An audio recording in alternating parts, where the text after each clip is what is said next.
মুস্তফা কামাল, আপনাকে দিয়ে আলোচনাটা শুরু করি।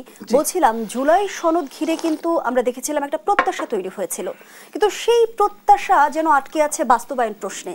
আমরা এখনো দেখছি সংবিধান সম্পর্কিত প্রস্তাবগুলো ঘিরেই কিন্তু মূল বিতর্ক। এবার বিএনপি স্থায়ী কমিটির সদস্য সালাউদ্দিন আহমদ যেমনটি বলেছেন যে সাংবিধানিক প্রক্রিয়ার বাইরে গিয়ে সংবিধান পরিবর্তন করার কোনো অধিকার কারো নেই। কি বলবেন এই বিষয়ে? ধন্যবাদ আপনাকে। নির্বাচন যখন সামনে আসবে তখন কিছু নতুন কথা আসবে, নতুন ন্যারেটিভ আসবে, হিসাব নিকাশও কিছু হেরফের হবে।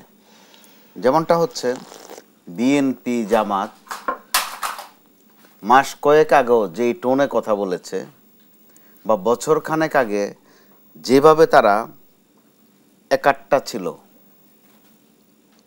বন্ধু ছিল, মিত্র ছিল, আপনি দেখেন ক্রমেই কিন্তু সেটা নষ্ট হয়ে গেছে।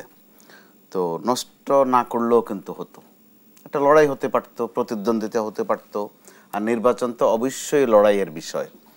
কিন্তু মৌলিক বিষয়ে তাদের মধ্যে কিন্তু খুব একটা তফাৎ নেই। আপনি খেয়াল করে দেখুন, জুলাই সনদ আটকে আছে কোন জায়গায়? সনদ নিয়ে কিন্তু আপত্তি নেই, আপত্তি আছে বাস্তবায়ন প্রক্রিয়া নিয়ে।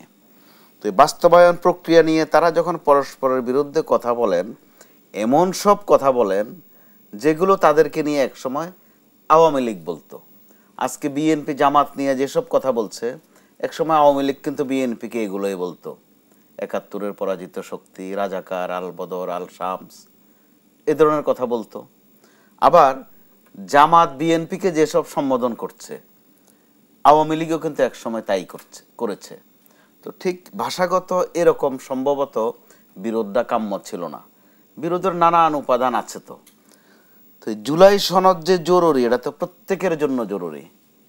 প্রথমত আপনি ধরেন ছাত্রদের জন্য, অর্থাৎ যে ফ্রন্টলাইনার শিক্ষার্থীরা ছিল তাদের জন্য তো ফরজ, রক্ষা কবচ। যদি ৫ আগস্টের স্বীকৃতি না হয়, আইনগত স্বীকৃতি, সাংবিধানিক স্বীকৃতি, সেই ক্ষেত্রে ছাত্ররা গুরুতর অপরাধী না, মারাত্মক আসামি ফৌজদারি মামলায়। তারা যা করেছে, তারা বলছে আন্দোলন, তারা বলছে বিপ্লব, তারা বলছে গণ অভ্যুত্থান। তাহলে সরকারের বৈধতা প্রশ্নে একটা দিক। দ্বিতীয় দিক হচ্ছে সরকারের বৈধতার প্রশ্ন, কিন্তু একটা সনদ দরকার আছে। এই সরকার যেভাবে আছে এখন, বিতর্কের গেলে এটা তো বৈধ পদ্ধতি নয়, এটা একটা বোঝাপড়ার পদ্ধতি। তাহলে ওই ক্ষেত্রে যখন কোনো বিপ্লব হয় বা অভ্যুত্থান হয়, ওটাই কিন্তু প্রকারান্তর একটা সংবিধান, ওটাই একটা ডিক্লারেশন। কিন্তু বিএনপি স্থায়ী কমিটির সদস্য সালাউদ্দিন আহমদ যেমনটি বলেছেন, সংবিধান তো কোনো কচুপাতার পানি নয় যে যা খুশি যেভাবে খুশি সেভাবে বলে দিলেই পরিবর্তন হবে। এইভাবে না বললেও বোধহয় পারতেন। ওনার মেসেজটা পরিষ্কার যে যেহেতু সাংবিধানিক বিষয়, একটু বোঝাপড়া করে হিসাব নিকাশ করেই করতে হবে। কিন্তু এইভাবে বললে যে সংবিধানের দোহাই দেয়া, সেটা তো ১৫ বছর আওয়ামী লীগও দিয়েছে, যে পদত্যাগ চাইলেই হলো নাকি, বিএনপি বললেই হলো নাকি, সংবিধানের বাইরে যাওয়া যাবে না। কিন্তু শেষ পর্যন্ত যেটা হলো ৫ আগস্টে, এটা তো প্রত্যেকে সংবিধানের বাইরে গেলেন। একজন প্রধানমন্ত্রী এভাবে চলে গেলেন, এটা কি সংবিধানের মধ্যে পড়ে?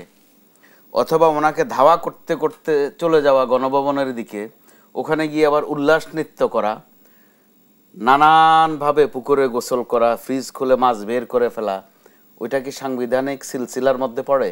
পড়ে না। কিন্তু যদি আপনি বলেন যে সেটা অভ্যুত্থান ছিল, বিপ্লব ছিল, সেই ক্ষেত্রে আবার বৈধ। তাহলে এই রকম একটা পরিস্থিতিতে জুলাই ঘোষণা বলেন, আর জুলাই সনদ বলেন, প্রক্লামেশন বলেন, ডিক্লারেশন বলেন, এটা তো জরুরি প্রত্যেকের জন্য, দেশের জন্য, বিএনপির জন্য, এনসিপি যে ছাত্ররা তাদের জন্য আরও বেশি, আর এই সরকারের জন্য তো আরও বেশি। কারণ আপনি এরই মধ্যে দেখেন এই সরকারের বৈধতা নিয়ে হঠাৎ করে কিন্তু প্রশ্নটা বেশি তুলে ফেলেছে জামাতে ইসলামী। এটা কি আপনি মাস দুয়েক আগে ভেবেছিলেন যে এই সরকারের বৈধতা নিয়ে এভাবেই প্রশ্নটা উঠবে? তাহলে এই সরকারের বৈধতা নিয়ে তো আওয়ামী লীগও প্রশ্ন করছে। তাহলে আমি বলতে চাচ্ছি যেটা, যে নির্বাচন যেহেতু সামনে, আপনাদের মধ্যে বিরোধ থাকবে, প্রতিযোগিতা থাকবে, কিন্তু আপনাদের যে ডেলিভারিটা হচ্ছে, এক এক দলকে যেই ভাষায় কথা বলছে, আমাদের হাত পাখার ওই দিক থেকে বলা হচ্ছে যে চোর গিয়ে ডাকাত এসেছে, তারা তাদের মতো ন্যারেটিভ দিচ্ছে। তো চোর ডাকাত এগুলো তো আওয়ামী লীগও বিএনপিকে বলতো, বিএনপি আওয়ামী লীগকে বলতো ডাকাত, লুটেরা। অর্থাৎ শব্দ ওগুলোই, আগে অন্যরা সহ বলতো, এখন নিজেরা নিজেরা বলে। এতে করে মানুষেরও তো একটা, আপনি হিসাব নিকাশ শব্দটা ব্যবহার করেছেন, মানুষেরও তো একটা হিসাব নিকাশ থাকতে পারে। দলগুলোর যেমন হিসাব নিকাশ আছে, সাধারণ মানুষের অর্থাৎ ভোটারদেরও কিন্তু একটা হিসাব নিকাশ থাকতে পারে। সেটা আপনি, আমি বা উনি সবাই মিলেও বদলাতে পারবো না।